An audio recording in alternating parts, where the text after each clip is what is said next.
तो beginners mind में आपका हार्दिक स्वागत है। अब हम पढ़ेंगे मिशन कर्मयोगी। मिशन कर्मयोगी सिविल सेवा क्षमता निर्माण के लिए राष्ट्रीय कार्यक्रम NPCSCB है। यह भारतीय नौकरशाही में एक सुधार है। किसमें सुधार है? भारतीय नौकरशाही में सुधार करता है। केंद्रीय मंत्रिमंडल ने 2 सितंबर 2020 को इसे लॉन्च किया था। इस मिशन का उद्देश्य क्या है? भारतीय सिविल सेवकों की क्षमता निर्माण की नींव रखना है और इसका उद्देश्य शासन को बढ़ाना है। ठीक है। मिशन कर्मयोगी के बारे में महत्वपूर्ण तथ्य। इसे केंद्रीय मंत्रिमंडल द्वारा लॉन्च किया गया है। इसका उद्देश्य व्यक्तिगत, संस्थागत और प्रक्रिया स्तरों पर सिविल सेवा क्षमता निर्माण के लिए नई राष्ट्रीय संरचना स्थापित करना है। ये 2020 से 25 के बीच लगभग 46 लाख केंद्रीय कर्मचारियों को कवर करेगा। इस मिशन को चलाने के लिए कंपनी अधिनियम 2013 के तहत एक विशेष प्रयोजन SPV गैर लाभकारी कंपनी की स्थापना की गई है। यह SPV iGOT कर्मयोगी का प्रबंधन करेगा। जो क्या ये ऑनलाइन डिजिटल प्रशिक्षण है, ऑनलाइन प्रशिक्षण डिजिटल प्लेटफॉर्म है। ठीक है। इसकी मुख्य विशेषताएं क्या है?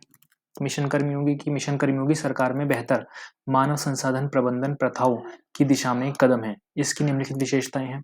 नियम आधारित से भूमिका आधारित मानव संसाधन प्रबंधन में संक्रमण सिविल सेवकों को उनकी दक्षता के आधार पर नौकरियों का आवंटन करने पर ध्यान केंद्रित किया गया है। ऑफ साइट लर्निंग के पूरक के लिए ऑन साइट लर्निंग, यह साइट पर सिविल सेवकों को दिए जाने वाला प्रशिक्षण है। साझा प्रशिक्षण अवसंरचना का एक पारिस्थितिकी तंत्र, साझा शिक्षण सामग्री संस्थानों और कर्मियों के एक पारिस्थितिकी तंत्र के अनुकूल होने के लिए सिविल सेवक भूमिकाओं, गतिविधियों और दक्षताओं के दृष्टिकोण का ढांचा। इस दृष्टिकोण के तहत सभी सिविल सेवा पदों को कैलिब्रेट किया जाना है। साथ ही इस दृष्टिकोण के आधार पर सभी शिक्षण सामग्री बनाई जाएगी और प्रत्येक सरकारी संस्था को वितरित की जाएगी।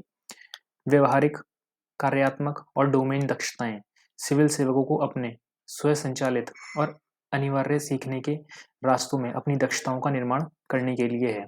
सभी केंद्रीय मंत्रालयों, विभागों और उनके संगठनों द्वारा साझा पारिस्थितिकी तंत्र का सह निर्माण, यह प्रत्येक कर्मचारी के लिए वार्षिक वित्तीय सदस्यता के माध्यम से सीखने का एक पारिस्थितिकी तंत्र बनाने का एक तरीका है। क्या है? इकोसिस्टम बनाएंगे एक ऐसा।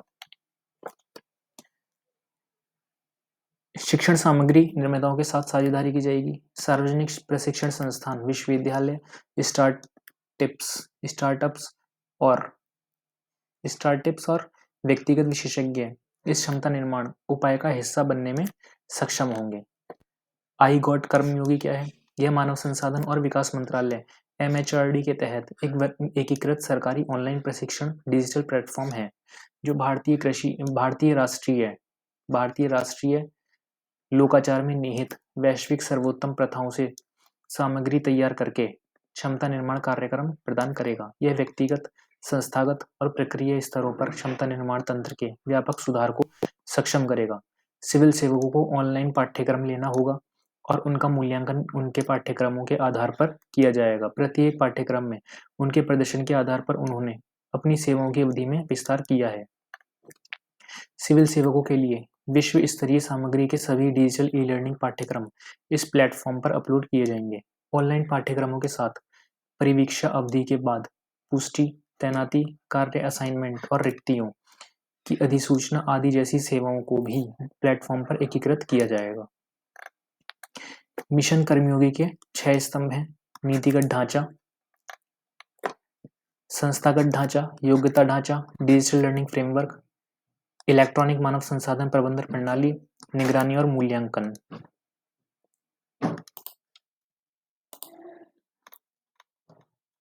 मिशन कर्मयोगी के पीछे विचार क्या है?